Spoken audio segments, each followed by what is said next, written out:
selalu di setiap waktu.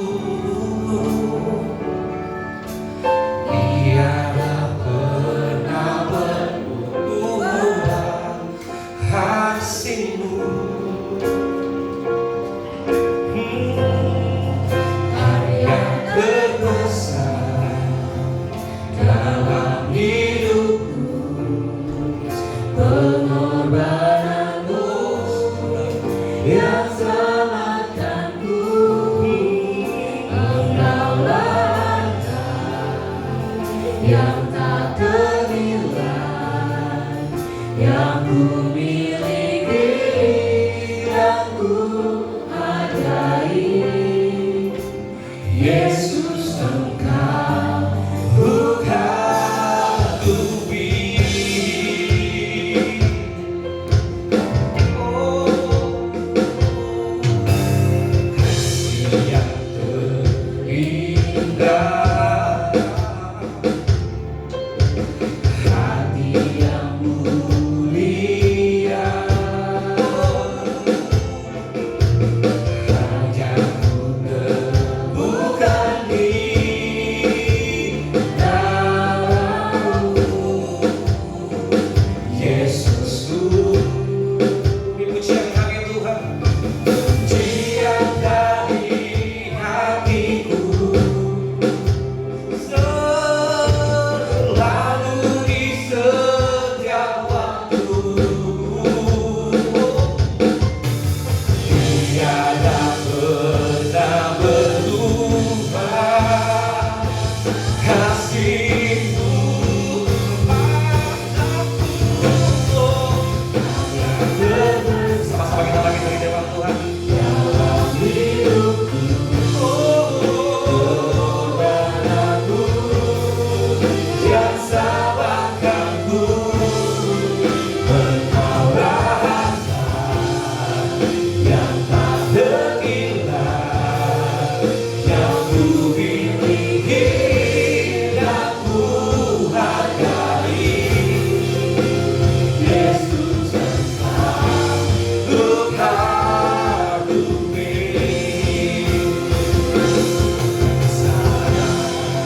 Dalam hidupku, pengorbananmu yang selamatkanku. Engkaulah harta yang tak ternilai, yang ku miliki dan ku hargai. Yesus, Engkau bukan tubi. Dalam hidupku, pengorbananmu yang selamatkanku. Engkaulah harta yang tak ternilai, yang ku miliki dan ku hargai. Yesus, Engkau bukan tubi. Yesus, Engkau bukan tubi. Yesus, Engkau bukan tubi.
Terima kasih Yesus.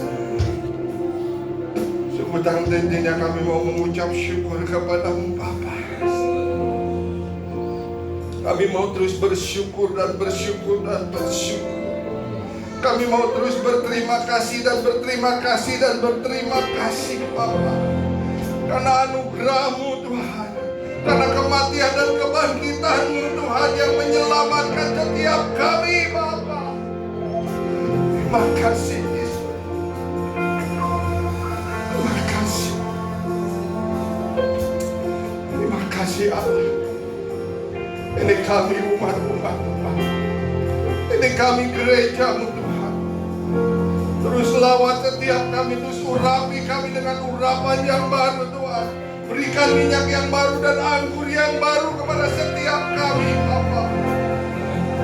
Dan berikan juga terus kekuatan yang baru Tuhan. Untuk kami boleh mengikuti Engkau Tuhan. Untuk kami boleh memikul salib-Mu Tuhan. Kami sama-sama bersama dengan Engkau Bapa. Kedangkan terus tangan-Mu atas setiap kami. Lawat dan urapi setiap kami Bapa. Kami rindu setiap umat-Mu yang hadir pagi hari ini Tuhan. Mereka dijamah, mereka dilawat, mereka merasakan kehadiran Engkau Bapa. Mereka merasakan bahwa hadirat-Mu ada di tempat ini Tuhan. Sehingga setiap kami yang merasakan hadirat-Mu, setiap kami yang percaya bahwa Engkau ada di tengah-tengah kami, kami dipulihkan Tuhan, kami disembuhkan Tuhan, kami dibebaskan Tuhan, kami mengalami terobosan Tuhan, kami mengalami kemenangan demi kemenangan.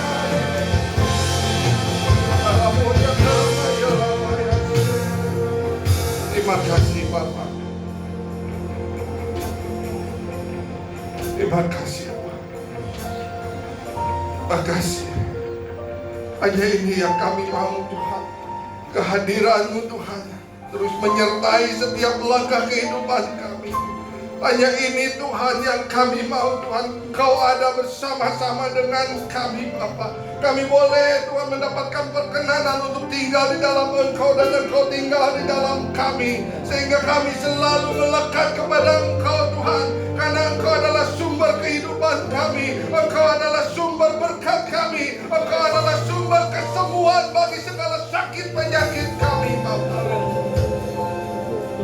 Berikan pengertian kepada jemaat-Mu di tempat ini, agar selalu hidup melekat kepada Engkau Tuhan, agar selalu mengandalkan Engkau Bapa di dalam setiap apapun perjalanan hidup kami Tuhan, di dalam setiap apapun salib yang kami pikul. Kami mau terus Tuhan memandang Engkau, kami mau terus berseru kepada Engkau Tuhan, kami mau terus Tuhan berkorban nyata dalam kehidupan kami.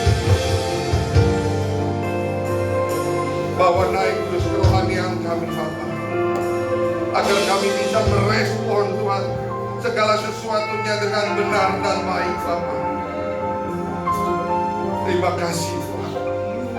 Jadikan kami jemaat-jemaat yang kudus, yang dewasa dan mengalami terobosan dari satu anugerah ke anugerah yang lain. Terima kasih Tuhan untuk kehadiran-Mu Tuhan. Oh, sebentar kami akan mendengarkan kebenaran firman-Mu Tuhan. Berikan kepada setiap kami telinga seorang murid Tuhan, agar kami boleh dengar-dengaran dan kami boleh mengerti apa yang menjadi kerinduan Engkau, apa yang menjadi isi hati-Mu untuk Engkau sampaikan di tempat ini. Dan pakai hamba-Mu Tuhan, pakai lidah bibir mulut hamba-Mu Tuhan, untuk menyampaikan firman-Mu Tuhan. Hamba tidak mampu, hamba tidak bisa kalau Engkau tidak menaruhkan Tuhan kebenaran firman-Mu di dalam hati dan pikiran hamba. Berikan lebih lagi hikmat-Mu kepada hamba-Mu Tuhan. Hamba butuh Engkau, hamba perlu Engkau, ialah Roh Kudus. Berkaryalah atas lidah bibir mulut hamba-Mu Tuhan, dan sembunyikan hamba-Mu di balik salib-Mu Tuhan. Biar hanya Engkau yang semakin besar, Engkau yang semakin dimuliakan, Engkau yang semakin terlihat di tempat ini Bapa. Hamba-Mu semakin kecil Bapa. Terima kasih Tuhan. Terpujilah ya Allah kami yang hidup. Di dalam dan demi nama Tuhan Yesus Kristus, kita yang siap diberkati oleh firman Tuhan. Haleluya, sama-sama katakan amin. Jangan duduk dulu Bapak Ibu Saudara. Kita angkat Alkitab di tangan kanan kita. Kita akan sama-sama mendeklarasikan firman Tuhan. Ya, dengan suara yang keras dan dengan iman yang teguh bahwa firman Tuhan itu yang berkuasa dan mengubah seluruh hidup kita. Kita deklarasikan dalam hitungan yang ketiga, 2, 3. Aku percaya firman-Mu berkuasa. Aku percaya firman-Mu dapat mengubah seluruh hidupku. Aku percaya firman ini adalah Tuhan sendiri. Aku siap untuk menerimanya dan melakukannya. Dalam nama Yesus. Haleluya. Amin. Silakan duduk Bapak Ibu Saudara. Shalom. Selamat Hari Paskah. Coba saya pengen melihat ya wajah-wajah pemenang ya. Kenapa wajah-wajah pemenang? Bahkan lebih dari pemenang, karena hari ini Tuhan Yesus bangkit. Amin. Dan Tuhan Yesus yang sudah membebaskan setiap kita, setiap belenggu apapun yang ada di dalam kehidupan kita, kita sudah dibebaskan. Coba tengok kiri kanannya, kasih salam dengan wajah yang berseri, wajah pemenang ya. Selamat Hari Paskah, selamat Hari Paskah. Tuhan Yesus memberkati kita semua ya. Luar biasa ya. Jangan ada yang mukanya muram ya. Karena kita sudah dibebaskan, sudah diberikan kemenangan ya, dimerdekakan ya melalui kebangkitan Tuhan Yesus Kristus ya. Baik, sebelum firman Tuhan disampaikan, saya mau mengucapkan terima kasih yang sebesar-besarnya ya kepada seluruh jemaat ETC Cilegon ya, yang sudah memberikan doa, dukungan, penghiburan, kekuatan bagi kami sekeluarga. Kalau kemarin, minggu-minggu kemarin, saya berduka ya, di mana orang tua saya, mama kami yang kami kasihi, dipanggil pulang oleh Tuhan Yesus Kristus. Dan terima kasih untuk semua doanya, terima kasih untuk semua supportnya, bahkan terima kasih yang sudah hadir juga ke Bandung ya, dari Cilegon, luar biasa ya. Sangat terharu saya, sangat apresiasi sekali saya ya atas dukungan dan support dari Bapak Ibu semua ya. Sekali lagi terima kasih. Mau lihat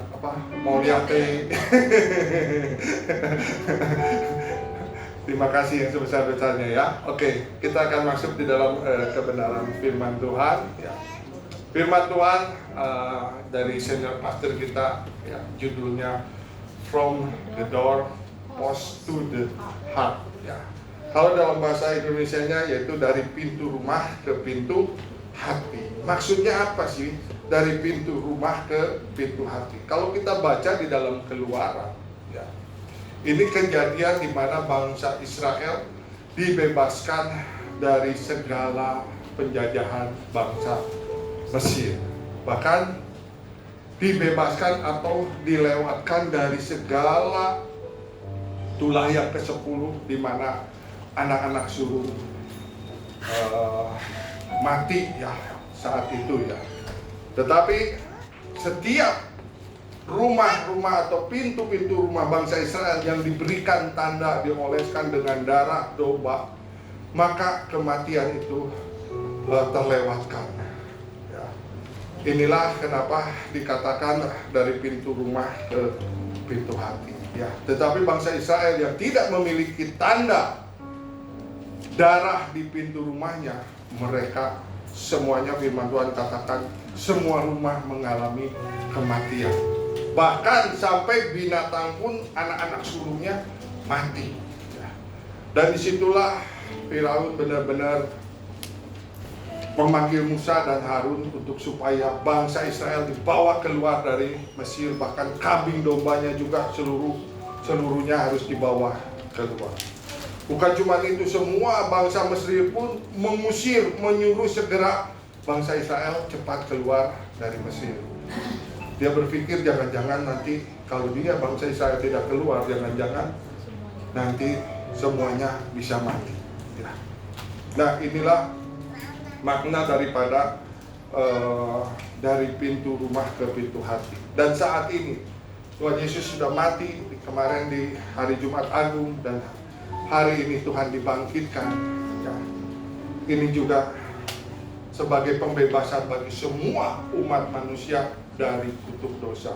Dan ini juga ditandai dengan darah Kristus yang harus ada di pintu hati setiap kita. Amin. Ya. Jadi darah Kristus itu sekarang harus ada di pintu hati setiap kita, supaya kita juga terus mendapatkan keselamatan yang daripada Tuhan Yesus Kristus. Nah, Paskah adalah peristiwa pembebasan umat Allah dari perbudakan bangsa Mesir. Dan pembebasan ini terjadi secara progresif, artinya ya, adanya terus-menerus kemajuan, adanya terus-menerus pertumbuhan, dan adanya terus-menerus peningkatan. Pembebasan itu terus progresif, terus bertumbuh, terus adanya peningkatan dan adanya kemajuan. Nanti kita akan belajar semakin lebih dalam lagi ya. Nah, di sini Martin Luther mengatakan bahwa Kristus tidak hanya membebaskan kita sekali, tetapi terus-menerus membebaskan kita dari perbudakan dosa. Kenapa sih pembebasan itu tidak cukup sekali? Kenapa pembebasan itu harus terus-menerus diberikan oleh Tuhan Yesus Kristus? Karena manusia itu pusatnya salah. Dan manusia ini sering berbuat dosa. Hari ini kita dibebaskan, diampuni dari dosa ini. Besok kita berbuat dosa lagi yang lain. Besok diampuni, dibebaskan dari dosa yang itu. Besoknya ada kesalahan lain. Makanya kita harus terus melakukan pemberesan setiap hari. Kita harus terus-menerus setiap hari minta pengampunan dari Tuhan. Karena kita baik sadar ataupun tidak sadar, kita seringkali melakukan kesalahan atau seringkali melakukan dosa. Benar nggak? Ada yang di sini tidak pernah melakukan dosa? Yang ngomong pun harus terus-menerus belajar untuk bisa terbebas benar-benar dari segala belenggu dosa. Semua, saya katakan ya, semuanya tidak ada yang imun terhadap dosa, termasuk pendeta sekalipun. Betul nggak? Betul nggak? Ya, termasuk pendeta pun tidak ada yang imun terhadap dosa. Oleh karena itu kita harus terus berawas-awas, berjaga-jaga, dan kita harus terus mau diperlengkapi diri kita dengan kebenaran firman Tuhan. Seperti tadi deklarasi firman Tuhan, hanya firman Tuhan yang dapat mengubah seluruh hidup kita, supaya kita benar-benar mendapatkan pembebasan dari segala belenggu dosa. Nah, lanjut. Kita akan masuk lebih dalam lagi, bahwa di sini ada 3 periode berbicara tentang Paskah, ya. Ada 3 periode. Yang pertama, periode pertama adalah pembebasan bangsa Israel dari penindasan Mesir. Kalau kita baca di dalam Keluaran 12 ayat 29 sampai 42, tadi awalnya saya sudah ceritakan sedikit ya.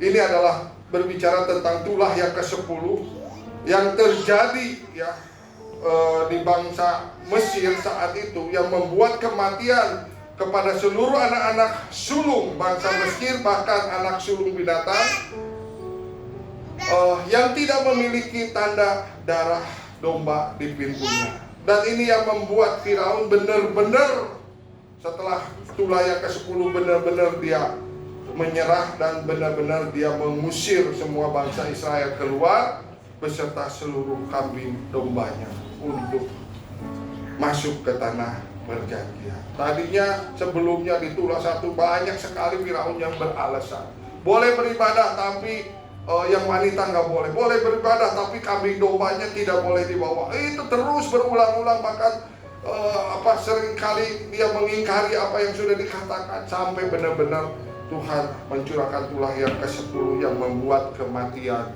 bagi semua anak-anak sulung. Nah, ini periode pertama pembebasan bangsa Israel di dalam arti Paskah. Dan ini juga periode pertama ini ya ditandai ya dengan darah domba yang dioleskan di pintu rumah bangsa Israel, sehingga dilewatkan atau diluputkan dari kematian anak-anak sulungnya. Charles Gideon mengatakan bahwa darah di tiang pintu bukan hanya untuk dilihat Allah, tapi agar umatnya percaya akan penyelamatan mereka. Ya. Tuhan tidak mungkin tidak melihat tanda yang diberikan oleh bangsa Israel, tanda di pintu. Tetapi Tuhan ingin supaya umatnya ini percaya bahwa penyelamatan ini datangnya dari Tuhan. Penyelamatan ini datangnya dari Allah. Semua kita juga harus percaya bahwa keselamatan yang kita terima, ya, itu semua datangnya dari Tuhan.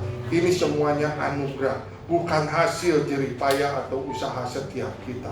Ya. Kita mau berbuat baik, kita bahkan dikatakan amal ibadahnya luar biasa, itu tidak menyelamatkan. Tapi benar-benar pure keselamatan itu diberikan oleh Tuhan melalui pengorbanannya di kayu salib, melalui kematian dan kebangkitannya. Amin. Makanya dari tadi awal, yuk kita harus berseri-seri, mukanya muka-muka pemenang. Jangan ada yang bete, jangan ada yang cemberut, ya. Jangan kelihatan mukanya seperti yang belum mandi. Ya, jadi benar-benar harus bersukacita. Kenapa? Karena pembebasan sudah diberikan oleh Tuhan Yesus kepada kita semua. Ya, jadi kita ini harus muka-muka lebih dari pemenang. Katakan amin. Ya. Dan pembebasan ini, ya, Tuhan memilih atau Tuhan berinisiatif memanggil yang namanya Musa untuk menjadi pembebas, ya. Jadi di periode pertama ada Musa yang dipilih oleh Tuhan untuk menjadi pembebas, ditandai dengan darah domba yang dioleskan di pintu-pintu rumah bangsa Israel, yang membuat bangsa Israel terbebas dari segala penindasan bangsa Mesir, ya. Nah, sekarang periode yang kedua. Banyak kamu. Aduh, udah jadi mau habis.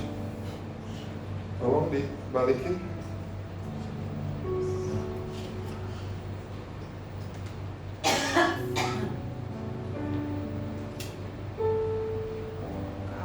Tolong Kak, yang keduanya, ya.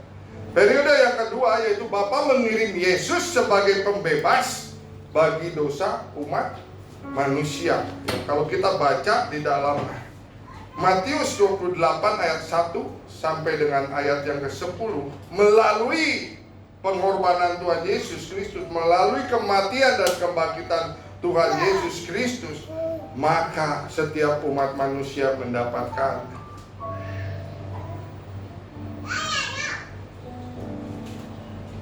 semua umat manusia mendapatkan pembebasan dari Tuhan Yesus Kristus. Dan pembebasan dari Tuhan Yesus ini ditandai juga dengan darahnya yang tercurah atas setiap kita.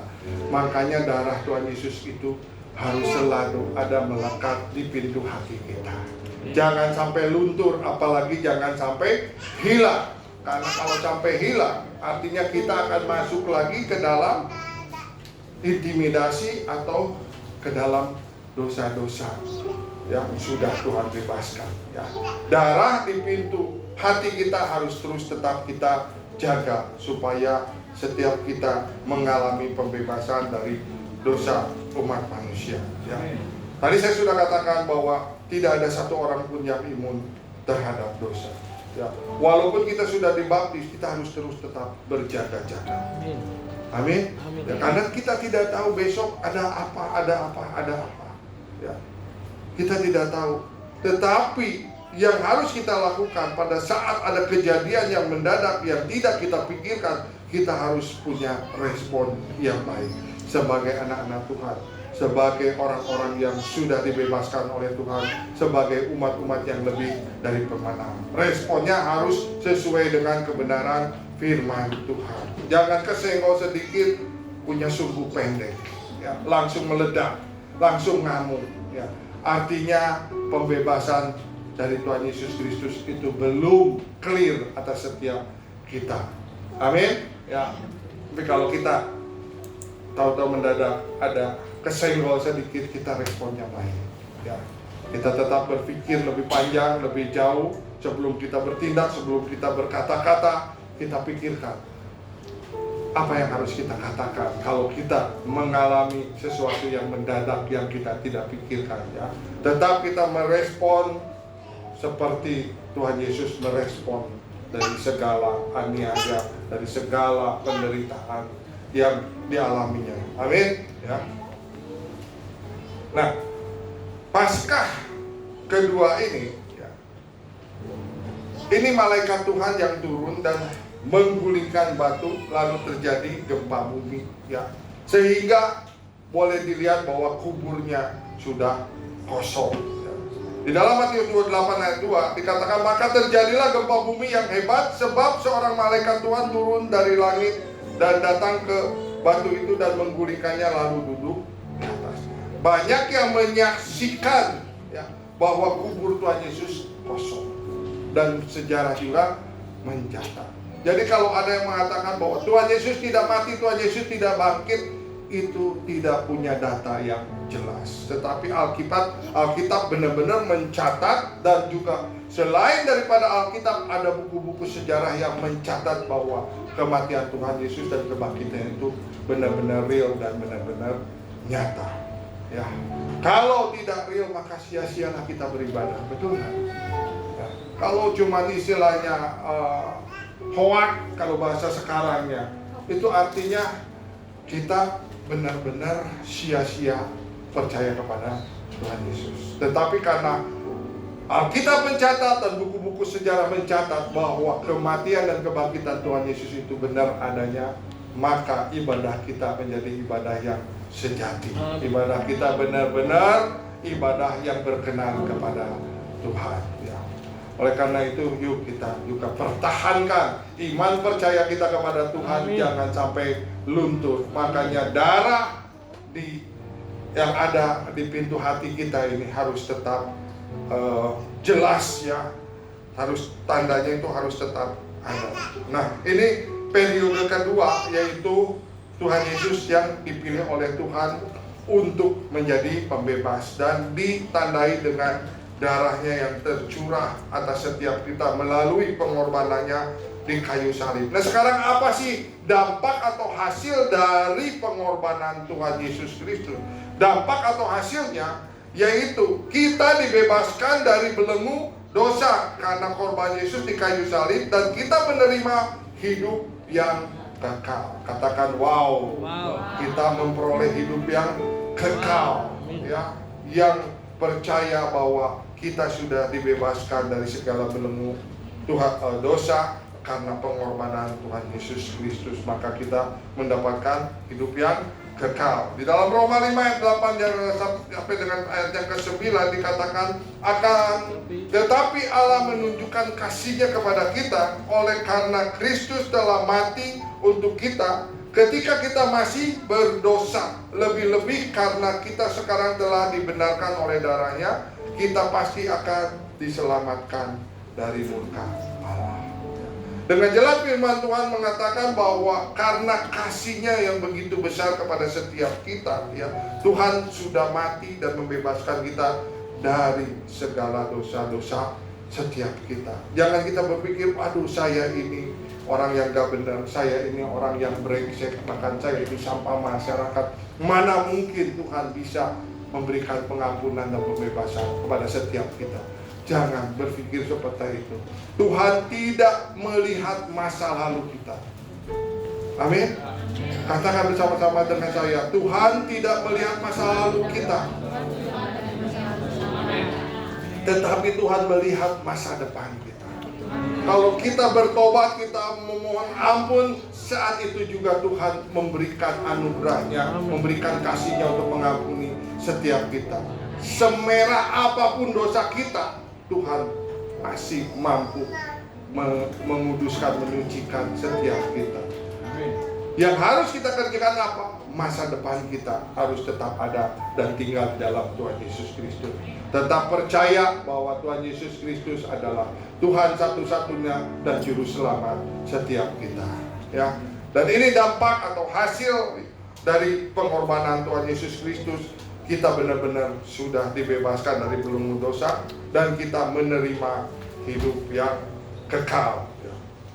John Calvin mengatakan di dalam Kristus Allah menyediakan penebus yang sempurna untuk membebaskan kita dari kutuk dosa. Dikatakan Allah menyediakan penebus yang sempurna.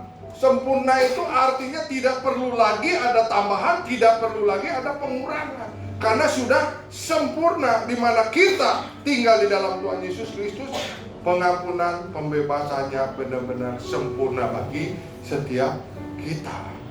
Amin. Sempurna, jadi sudah clear, benar-benar clear, benar-benar bersih kalau kita minta pengampunan atas segala dosa-dosa kita.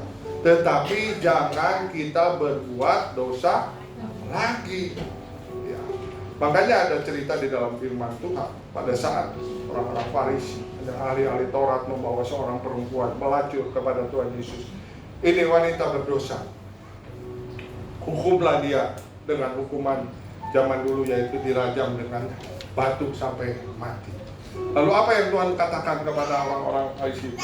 Siapa yang tidak berbuat dosa, silakan ambil batu dan lemparkan yang pertama kali kepada perempuan. Tetapi tidak ada satupun yang bertindak, tidak ada satupun yang melemparkan batunya. Bahkan ditunggu-tunggu sampai lama, akhirnya semuanya pada pulang, ya, pergi, tinggal Tuhan Yesus dan perempuan itu. Tuhan Yesus bertanya kepada perempuan, kemana orang-orang itu? Kata perempuan itu, orang-orang itu sudah pergi. Ya. Dan Tuhan katakan kepada perempuan itu, kamu juga boleh pergi dan jangan berbuat dosa lagi. Artinya Tuhan mengerti sekali bahwa kita ini tidak luput dari kesalahan. Dan Tuhan pasti mengampuni setiap kita. Cuma Tuhan berpesan kepada setiap kita, jangan berbuat dosa lagi. Amin. Ya. Apalagi kita tahu, ya, berkali-kali kita mendengar bahwa kita ini sudah hidup di penghujung akhir zaman. Tanda-tandanya sudah nyata. Peperangan pun sampai sekarang masih terus berlangsung. Kesulitan terus. Sekarang kesulitan minyak, ya. Harga-harga bahan pokok yang gak ada hubungan dengan minyak itu pada naik. Plastik naik, ya. Apalagi yang lain-lain naik. Sampai air HOB pun ikut naik, gitu kan. Karena plastiknya naik, ya. Jadi ini semakin ke depan akan semakin sulit, ya. Dan orang-orang juga semakin egois, orang-orang semakin jahat. Ini sudah kita lihat, ya. Ini yang ditulis di firman Tuhan bahwa ini adalah tanda-tanda daripada akhir zaman. Oleh karena itu, ayo, tanda darah Kristus yang ada di pintu hati kita ini harus selalu melekat. Jangan sampai luntur, bahkan jangan sampai hilang, supaya kita tetap mendapatkan kebebasan. Suasana, kondisi apapun dunia boleh mengalami kesulitan, kita percaya kalau kita tinggal di dalam kerajaan Allah yang tidak tergoncangkan. Oleh karena itu kita juga tidak akan pernah tergoncangkan, ya. Iman kita harus tetap teguh percaya kepada Tuhan Yesus Kristus. Nah, di sini dikatakan di dalam Yohanes 10 ayat yang ke-9, Akulah pintu. Barang siapa masuk melalui aku, ia akan selamat dan ia akan masuk dan keluar dan menemukan padang rumput. Barang siapa menerima Yesus, ia menerima tanda darah di pintu hatinya, sehingga dibebaskan dari hukum dosa. Sekali lagi, jangan sampai darah di pintu hati kita pudar ataupun hilang. Dampak dan hasil dari pengorbanan Tuhan Yesus di periode Paskah yang kedua, yaitu kita mengalami kelahiran baru sehingga bisa menikmati pengalaman supranatural, ya. Pengalaman supranatural. Bapak Ibu Saudara ingin nggak setiap saat menikmati pengalaman supranatural? Amin. Mau? Kalau mau, terus tetap tinggal di dalam Tuhan Yesus Kristus. Tetap percaya kepada Tuhan Yesus Kristus. Mungkin Bapak Ibu Saudara berpikir bahwa pengalaman supranatural itu yang luar biasa hebatnya. Enggak. Kadang-kadang yang mungkin pengalaman yang supranatural yang ecek-ecek lah mungkin ya. Saya ingin memberikan satu kesaksian, itu pengalaman supranatural yang menurut saya ya kok hal yang sepele aja kok Tuhan menolong saya, memberikan mujizatnya buat saya. Saya pernah bersaksi di sini bahwa waktu itu anak saya masih umur 3 tahun yang paling besar. Saya kehilangan kunci mobil beserta STNK-nya karena kuncinya beserta kantongnya itu nempel sama-sama. Jadi STNK-nya di situ, kuncinya di situ. Sampai 4 hari kita cari di rumah itu nggak ketemu. Jadi kalau saya pergi itu, saya pakai kunci mobil cadangan dan nggak bawa STNK, gitu kan. Suatu ketika saya duduk di meja makan, saya merenung, terus saya cuma ngomong begini sama Tuhan. Tuhan tolongin saya, kunci mobil di mana Tuhan? Tiba-tiba ada satu kayak bisikan yang begitu halus. Coba kamu tengok ke kanan. Saya tengok ke kanan. Saya lihat di situ ada lemari televisi, ya, rak televisi, dan juga ada lemari yang cukup tinggi, ada kacanya. Di situ ada susunan kaca-kaca, ada mainan daripada anak-anak. Lalu saya tergerak untuk membuka lemari itu. Lalu saya jongkok, saya lihat-lihat di bahasanya ya, di orek-orek. Ternyata kunci mobil itu ada di situ. Mungkin itu dimainkan oleh anak saya, udah gitu dibuang atau ke situ gitu. Kita nggak kepikir bahwa ada kunci mobil itu ada di situ ya. Tetapi benar-benar ini yang namanya menikmati hal-hal supranatural, kadang-kadang hal-hal yang kecil pun Tuhan perhatikan. Jadi kalau kita mau menikmati setiap saat memiliki hal-hal yang supranatural, berjalanlah bersama dengan Tuhan. Tuhan pasti menuntun, Tuhan pasti mengarahkan. Walaupun mungkin kita harapkan mujizat yang luar biasa, hal supranatural yang biasa. Tetapi ingat, kalau kita juga mau meminta hal supranatural yang besar, maka masalahnya pun pasti besar yang harus kita hadapi. Oleh karena itu, kalau kita punya masalah besar, pasti mujizatnya pun mujizat yang besar. Tapi di sini dikatakan bahwa hasil atau dampak dari pengorbanan Tuhan Yesus Kristus, kita menikmati pengalaman supranatural. Walaupun ya supranatural itu yang kecil-kecil, tetapi terus tetap Tuhan tolong kepada setiap saudara dan saya. Yang ketiga, dampak dari pengorbanan Tuhan Yesus Kristus, yaitu kebangkitannya membuat kita menerima hidup yang berkelimpahan. Di dalam Yohanes 10 ayat yang ke-10b dikatakan, aku datang supaya mereka mempunyai hidup dan mempunyainya dalam segala kelimpahan. Ya. Jadi ini janji dari Tuhan, kalau kita menerima pengorbanan Tuhan Yesus Kristus, menerima kebangkitannya Tuhan Yesus Kristus, maka kita juga menerima hidup yang berkelimpahan. Katakan amin. Ya, kita benar-benar menerima kelimpahan dari Tuhan Yesus Kristus. Nah, Charles mengatakan bahwa Kristus yang bangkit adalah gunung kehidupan berlimpah bagi semua yang percaya. Ya. Jadi kebangkitan Tuhan Yesus Kristus merupakan gunung kehidupan yang berlimpah bagi semua orang yang percaya.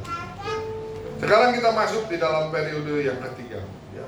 Yang pertama, Tuhan memakai Musa untuk menjadi pembebas, ditandai dengan darah domba yang dioleskan di pintu rumah-rumah. Yang kedua, Tuhan memilih Tuhan Yesus Kristus untuk menjadi pembebas, ditandai dengan darah Tuhan Yesus yang tercurah, sehingga setiap kita dihapus dari segala dosa-dosa kita. Nah, yang ketiga di dalam periode Paskah ini, yaitu Tuhan memanggil siapa? Tuhan memanggil siapa?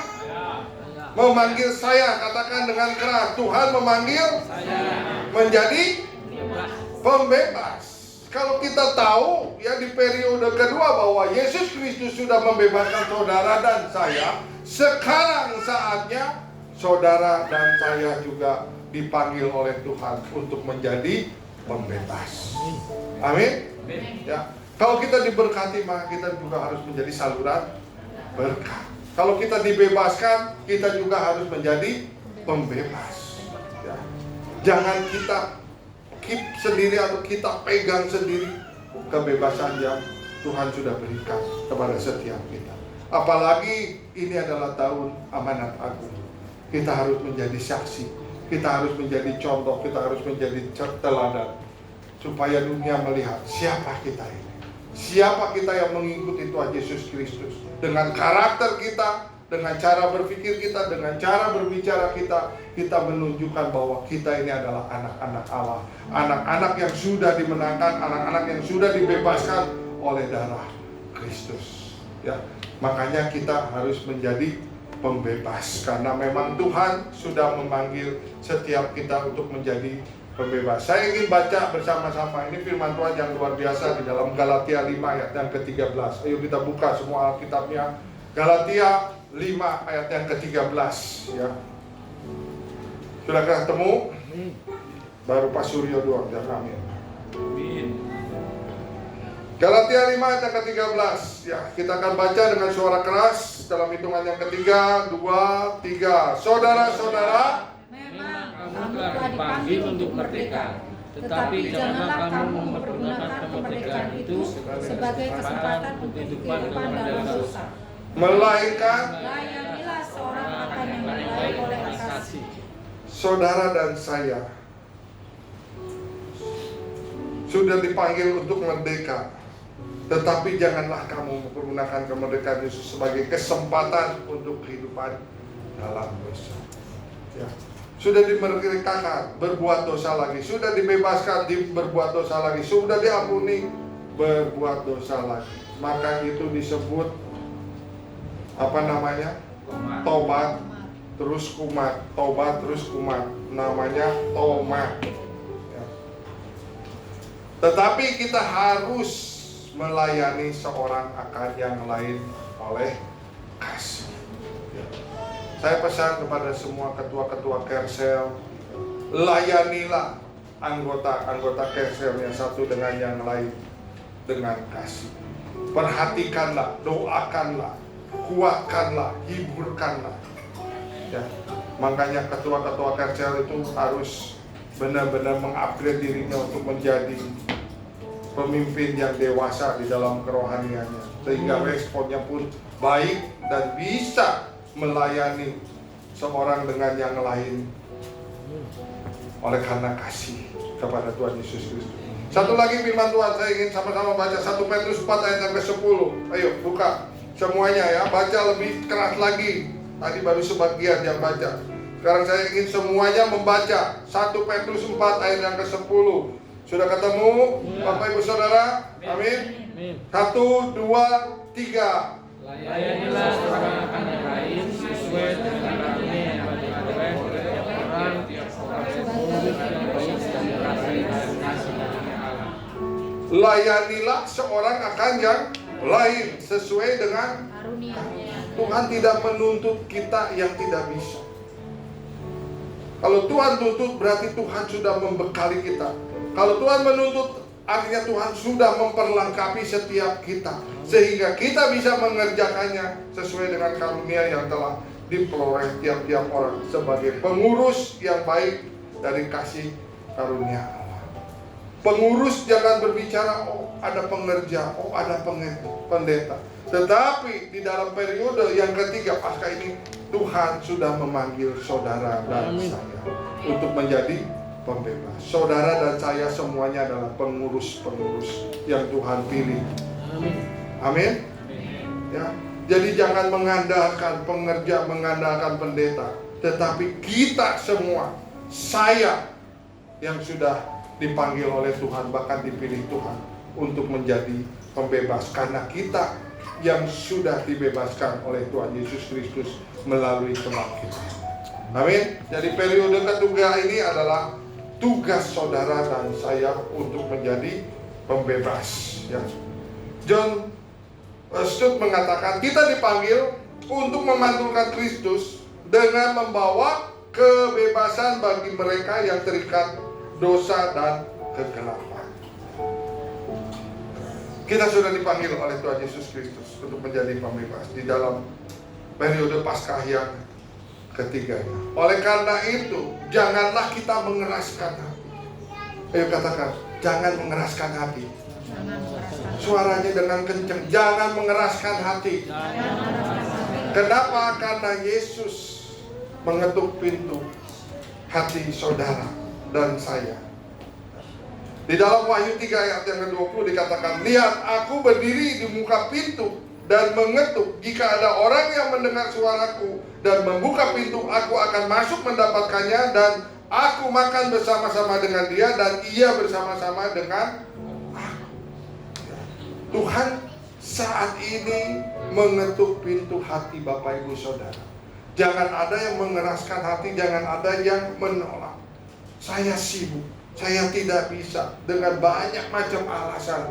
Tetapi Tuhan ingin kita bersama-sama menjadi pengurus-pengurus, untuk menjadi pembebas-pembebas bagi orang-orang yang berdosa dan yang masih ada di dalam kegelapan, ya. Masuk dan mengarahkan kita untuk melayani Tuhan dan sesamanya. Mas Agung, kita akan pujian. Hidup ini adalah kesempatan. Hidup ini untuk melayani Tuhan. Jangan sia-siakan apa yang Tuhan beri. Hidup ini harus jadi berkat. Oh Tuhan, pakailah hidupku selagi aku masih kuat. Bila saatnya nanti ku tak berdaya lagi, hidup ini sudah jadi berkat. Tuhan memberikan kesempatan kepada setiap kita untuk melayani.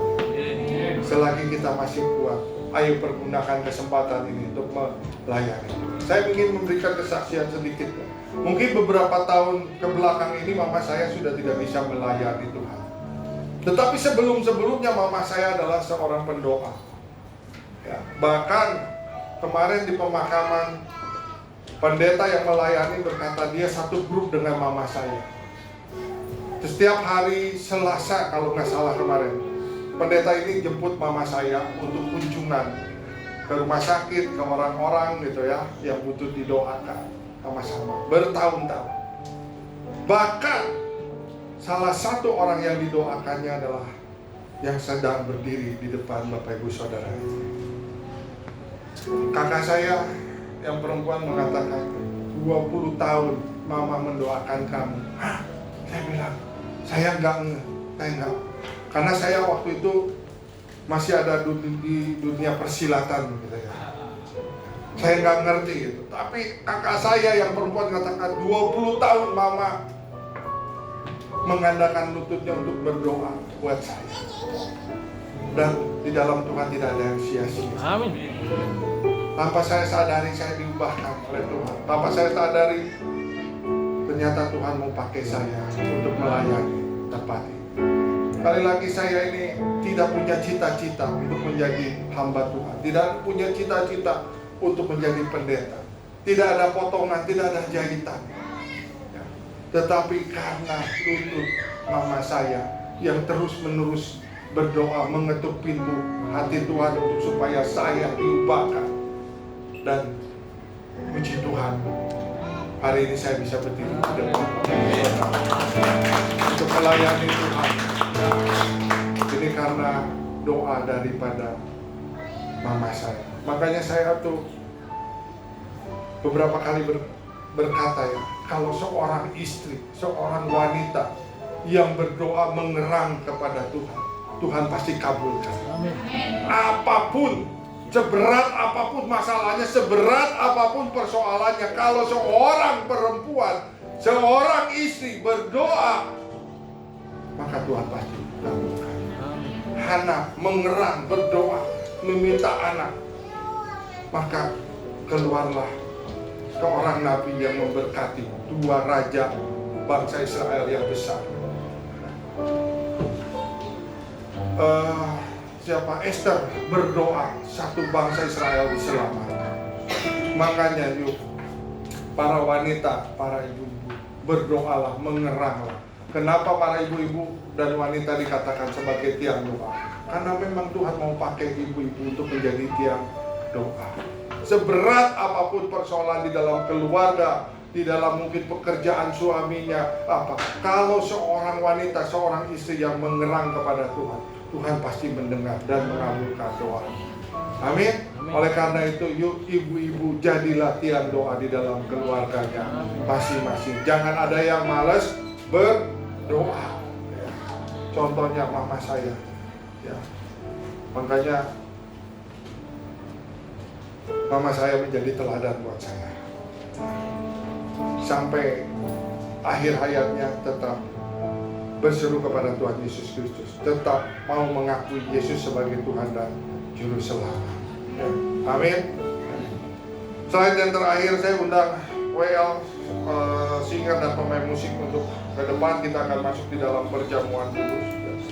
Yang terakhir di sini dikatakan bahwa di tahun amanat agung ini, mari kita gunakan untuk membebaskan setiap orang yang terbelenggu dosanya, supaya mereka memperoleh hidup yang kekal, sama seperti saudara dan saya yang sudah dibebaskan oleh Tuhan Yesus Kristus dan memperoleh hidup yang kekal. Ada banyak orang-orang di lingkungan kita, ada banyak orang-orang di sekitar kita yang belum mendapatkan pembebasan. Oleh karena itu, semuanya itu adalah tugas ibu, bapak, saudara, dan saya.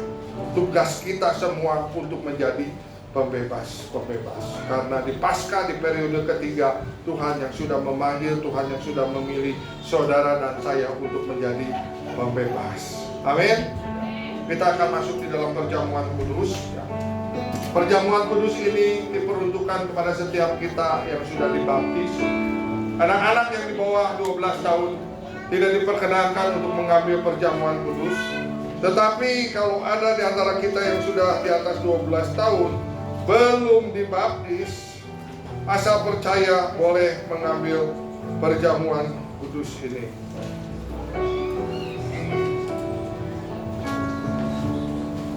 Yang belum mengambil roti dan anggur boleh mengangkat tangan. Nanti Kak Febri dan Bu Hera akan melayaninya.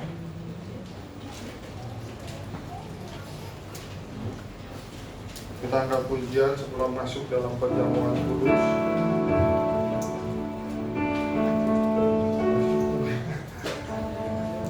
Oke. Karya terbesar dalam hidup, pengorbananmu yang sasaranmu, engkaulah yang tak ternilai, yang ku miliki dan ku hargai. Yesus engkau ku hargai.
Begitu besar karya Tuhan atas hidup kita.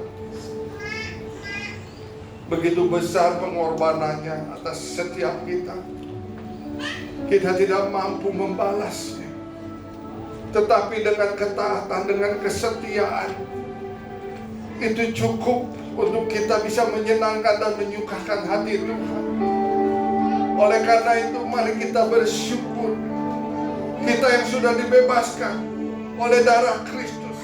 Dan biarlah setiap kita juga memiliki hati untuk mau melayani Tuhan, untuk menjadi pembebas-pembebas bagi orang-orang yang ada di sekitar kita yang belum mengalami pembebasan. Katakan kepada Tuhan Yesus Kristus, Tuhan saya mau. Pakailah saya ini Tuhan untuk menjadi pembebas-pembebas, untuk menjadi alat-Mu Tuhan, agar kami Tuhan boleh menyenangkan dan menyukakan hati-Mu. Mari Allah Roh Kudus, terus selidiki hati kami dan ampuni segala dosa dan kesalahan kami Bapa. Kalau kami selama ini kami tidak peduli, kalau selama ini kami Tuhan tidak merespon dengan baik apa yang menjadi panggilan Tuhan atas setiap kami. Mulai saat ini Tuhan, di hari Paskah ini, di hari kebangkitan Tuhan Yesus Kristus, saya mau mendeklarasikan diri untuk menjadi alat-Mu Tuhan, untuk menjadi pembebas-pembebas. Terus ampuni segala dosa kami. Kalau sebentar kami akan menyambut tubuh dan darah-Mu Tuhan. Selidiki hati kami, kami mohon perkenanan-Mu Tuhan, untuk kami bisa menerima tubuh dan darah-Mu sebagai pengingat akan pengorbanan-Mu yang sudah menyelamatkan setiap kami. Sekarang angkat roti di tangan kanan kita tinggi-tinggi dan dengarkan kebenaran firman Tuhan. Sebab apa yang telah kuteruskan kepadamu telah aku terima dari Tuhan, yaitu bahwa Tuhan Yesus pada malam waktu Ia diserahkan mengambil roti, dan sesudah itu Ia mengucap syukur atasnya. Ia memecah-mecahkannya dan berkata, inilah tubuhku yang diserahkan bagi kamu. Perbuatlah ini menjadi peringatan akan aku. Saudara yang terkasih, bukankah roti yang atasnya kita ucapkan syukur adalah persekutuan kita dengan tubuh Kristus? Amin. Mari kita makan di dalam nama Tuhan Yesus Kristus.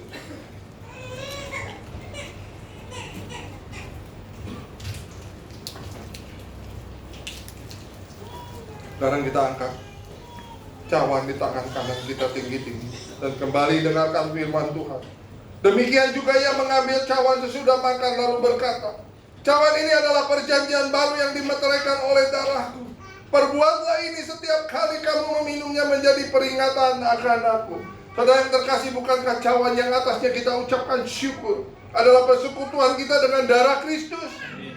Amin. Mari kita minum di dalam nama Tuhan Yesus Kristus.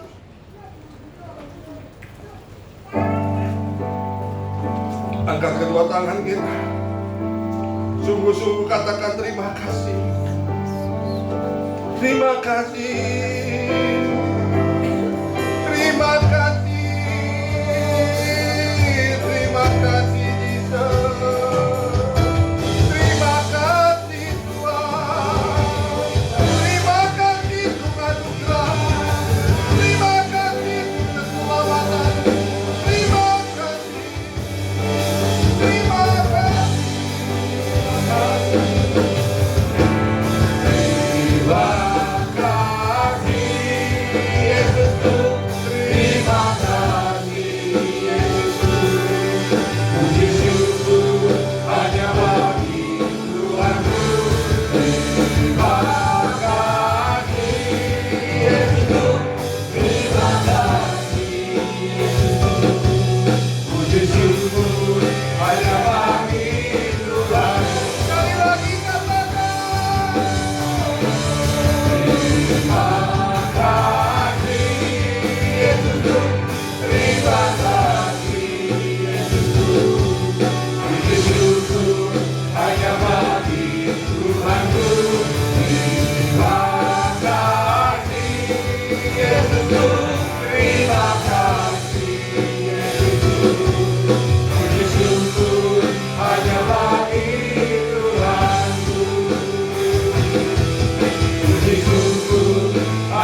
untuk tubuh dan darah-Mu. Terima kasih untuk keselamatan yang Tuhan berikan kepada setiap kami. Terima kasih Tuhan untuk pembebasan dari belenggu-belenggu dosa kami Bapa. Terima kasih kami sudah menjadi orang-orang yang lebih daripada pemenang Tuhan. Hamba-Mu sudah selesai menyampaikan isi hati-Mu Tuhan. Biarlah umat-Mu yang sudah mendengar Tuhan termeteraikan dengan kebenaran firman-Mu. Dan setiap kebenaran firman-Mu menjadi rema. Dan kami diubahkan, kami dipulihkan Tuhan. Dan kami Tuhan mau Tuhan menjadi pembebas-pembebas bagi orang-orang yang ada di sekitar kami Bapa. Apalagi ini tahun amanat agung Bapa. Biarlah kami dipakai oleh Engkau lebih lagi Bapa. Terima kasih Tuhan untuk kebenaran firman-Mu. Terpuji-pujilah ya Allah kami yang hidup di dalam dan demi nama Tuhan Yesus Kristus, kita yang sudah diberkati oleh Tuhan. Haleluya, sama-sama katakan amin.